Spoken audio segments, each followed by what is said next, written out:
আমাদের প্রশাসনিকভাবে কোনো ধরনের কঠোর আইন আমরা এখনো দেখতে পাচ্ছি না। এবং দর্শকদের বিরুদ্ধে যে আইনটাও থাকা প্রয়োজন ছিল, ফাঁসি, তারা ফাঁসি দিচ্ছে, আইন দিচ্ছে যে ফাঁসির দড়িতে ঝুলানো হবে, কিন্তু এখনো পর্যন্ত কোনো দর্শককে ফাঁসির দড়িতে ঝুলানো হয়নি। সেটার প্রেক্ষিতে আমরা আজকে অনশন করেছি, যাতে স্বরাষ্ট্রমন্ত্রী থাকাকালীন যে গুম, হামলা, তারপর হত্যা, তারপর ধর্ষণ হচ্ছে, এগুলোর বিরুদ্ধে তিনি যাতে কঠোরভাবে আইনগত ব্যবস্থা নেন। এবং আমরা চাই একজন ধর্ষককে এমন ভাবে শাস্তি দেওয়া হোক যেন তাকে দেখে আর 10টা ধর্ষক ধর্ষণ করার আগে বা হেনস্থা করার আগে 10 বার কেন 1000 বার লক্ষবার চিন্তা করে। হত্যা হচ্ছে, দিনে দুপুরে ডাকাতি হচ্ছে, অস্ত্রশস্ত্র নিয়ে চলাফেরা করছে।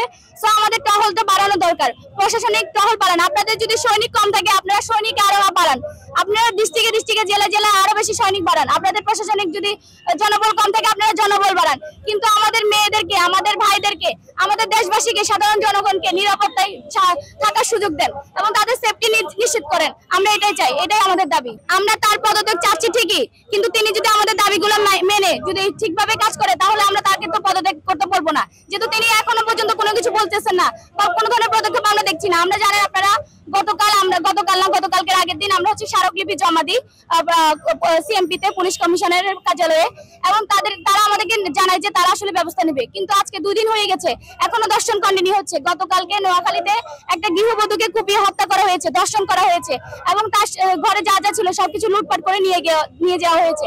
তাহলে এর বিরুদ্ধে প্রশাসন কি করছে? প্রশাসন দেখবে আগে হত্যা হবে, আগে ধর্ষণ হবে, তারপর পদক্ষেপ নেবে। আমরা এরকম বাংলাদেশ চাই না। আমরা বাংলাদেশ চাই যে বাংলাদেশ সেফ থাকবে, নিশ্চিতভাবে চলাফেরা করতে পারবে।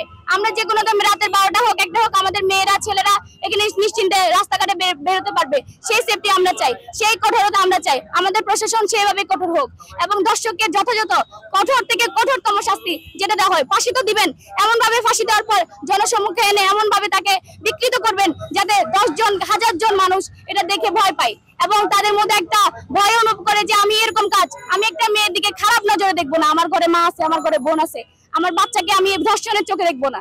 এটাই আমাদের দাবি, যাতে এরকম ধর্ষণ, এরকম অন্যায় আমাদের দেশে আর না হয়।